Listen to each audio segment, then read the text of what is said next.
வணக்கம். வணக்கம். உங்க பேரு? பிரசன்னா. சாதசிகா. என்ன ஸ்டாண்டர்ட் படிக்கிறீங்க? 9th முடிச்சு 10th. 9th முடிச்சு 10th. 4th முடிச்சு 5th போறேன். நான் 9th 10th போறேன். சிலம்பம் கிளாஸ் போறேன்னு சொன்னீங்க. சிலம்பத்துல வந்து நான் 5 இயர்ஸ் சிலம்பம் கத்துட்டு இருக்கேன். மாஸ்டர் முதல் சோர் இந்த செகண்ட் மாஸ்டர் வந்து கழிச்சு 5 இயர்ஸ் கத்துட்டு இருக்கேன். அதுல வந்து நிறைய மேட்ச் போயிருக்கோம். ஃபர்ஸ்ட் மேட்ச் வந்து மேச்சேரியில டிஸ்ட்ரிக்ட் லெவல்ல ஃபர்ஸ்ட் மேட்ச், அதுல கோல்டு. போன எல்லா மேட்சுமே கோல்டு வச்சிருக்கேன். சரி, சிலம்பம் கிளாஸ்ல என்னென்னலாம் கத்துட்டு இருக்கீங்க நீங்க?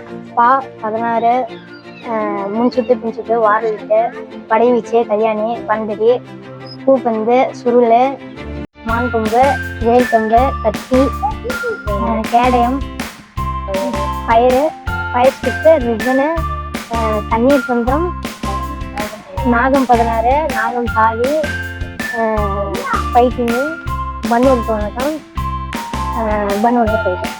சரி, நீங்க மேட்சுக்கெல்லாம் போயிருக்கீங்கல்ல, எங்கெங்கெல்லாம் போயிருக்கீங்க? சென்னை, கோயம்புத்தூர், கள்ளக்குறிச்சி, சேலத்து. எந்த சப்ஜெக்ட் ரொம்ப பிடிக்கும்? எனக்கு சப்ஜெக்ட் வந்து தமிழ் தான் பிடிக்கும். தமிழ். ஏன்? ஏன்னா தமிழ் வழியை வந்து அதிகமாக நடத்துவார், அதோட பொருள் அதிகமாக சொல்லுவார், அதனால கொஞ்சம் ஈஸியாக புரிஞ்சுருவாங்க.